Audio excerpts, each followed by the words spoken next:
The new Ben 10 Diamondhead brought to us from the folks over at Jolly Rancher.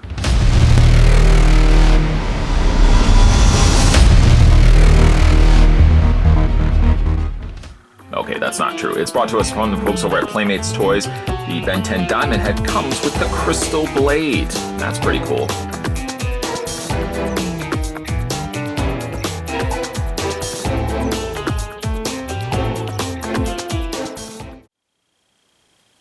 Am I the only one that thinks a Diamondhead looks like he's glowing? It's kind of got like a bit of a glow happening. Okay, let's go ahead and take the tape measure and figure out how tall the figure stands. If we count to the very back fins, little spiky stone shards coming out of his torso, the figure is roughly 5 inches in height. He comes with a rather interesting, delicious, and let me stress this, non-edible diamond crystal blade. Well, actually, it's just called a crystal blade. Everything about this guy looks like a jewel. You can go ahead and take it and fit it over his hand. Just like so. It's actually just more frictioned than anything else. It doesn't peg into place or anything like that. You can really technically do it on both sides, depending on which way you want to do it. Moving the arm, however, you will notice from time to time that this does fall out. Being that it's frictioned also limits the fact that, well, it's not going to stay in place when you start really moving the arm around here. So just keep that in mind.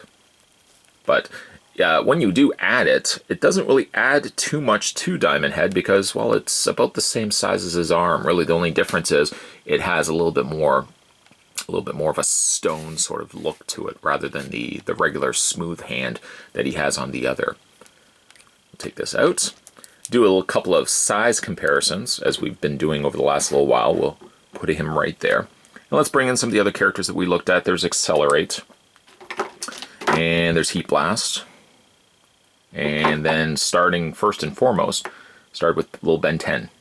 Oh, and also bring in Gray Matter. There we go. That's the figures that we've looked at so far. I guess if you count the top of the flames, Heat Blast is the tallest of the figures so far. If you kind of exclude that part, then I guess I could probably give it to Diamondhead as being the biggest figure of the 4 figures that we've had a look at so far. Move those all out of the way. Of course, you can watch the individual videos of those, plug, by checking out my older videos. Not so much older videos, they were just recently posted. So, having a close-up look here at Diamondhead, really nice looking figure. At the beginning of this review, I joked that he looked like a Jolly Rancher, and I do feel that way. Give it for the fact that he's got this kind of bluish, blue raspberry sort of candy color to him, and for the fact, especially up here because of the square nature, it does look like he's made out of Jolly Ranchers. Don't put this in your mouth. I can't imagine it would be an unpleasant experience. It's not going to be overly bitter, but again, don't be consuming plastic. It's not really good for you. Being that he's also translucent plastic, you can kind of get a little bit more of a gander at how everything's kind of plugged into place. You can see that there's sockets both in the lower area of the forearm and the upper area where the bend of the elbow happens. You can see how that peg from this arm is, well, the top part of the arm is sitting into the forearm area there. It's kind of clever and neat when they do translucent figures from time to time because you do kind of get a chance to see how everything comes together, how everything is built and made. The figure's head is very blocky, I guess, as best way to describe it. Still making use of that translucent kind of teal, kind of aquamarine color.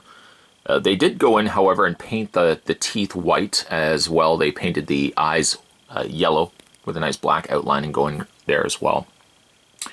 I'm guessing probably what has happened here is they've cast the top figure's torso in black plastic as well as the lower torso and simply have just plugged the translucent arms into the sockets. So they didn't actually have to do any real bit of painting, I guess, except for the yellow and the white on the logo there. Spin the figure around, doesn't get as much of the paint on the back. None of the yellow is really present here. However, the undersides of his feet are painted in white, and a very nice pristine white to boot. I said to boot. Does have peg holes on the undersides of his feet. I do have to stress this, that the peg holes on all these Ben 10 figures are of the larger variety.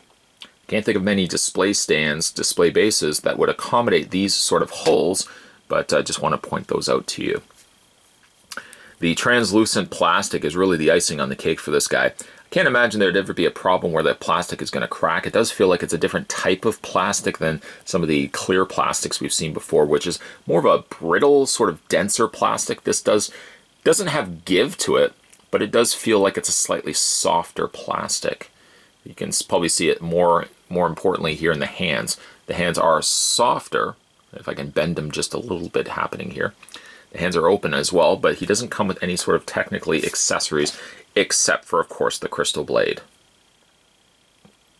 It kind of also looks like something from the Max.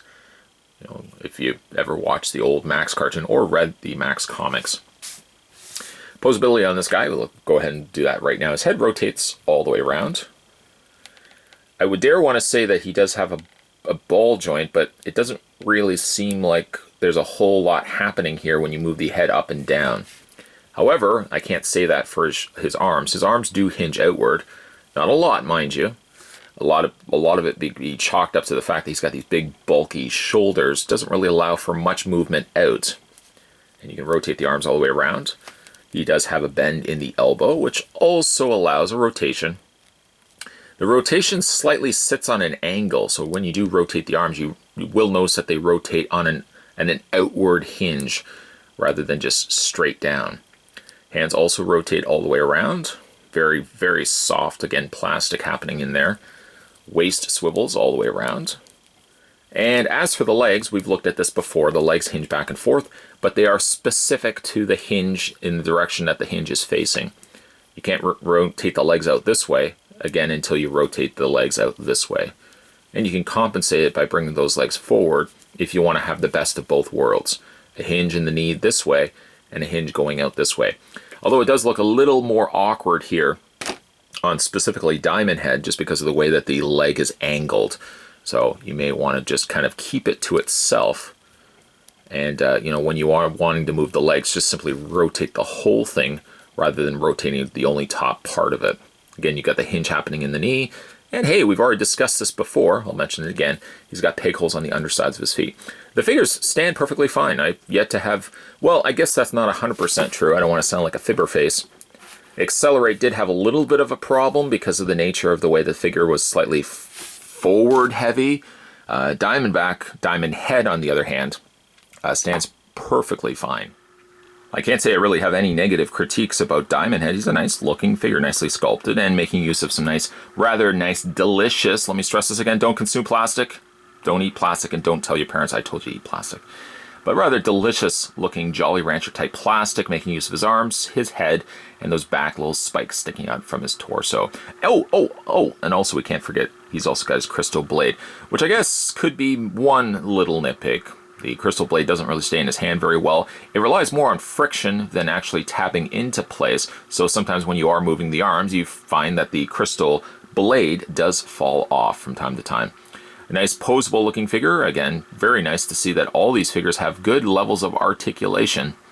I kind of wish that eventually Playmates may go the route of using ball joints at the tops of the legs instead of that rotating hinge, which only then means instead of having to turn the leg to the side to be able to hinge outward, you just would have the luxury of being able to use a ball joint. So I don't know if they would ever consider that down the road, but that's about the only thing I would say that they could improve on for these figures. Otherwise, if not for that, sculpts are nice, paint's good, and pretty posable all around.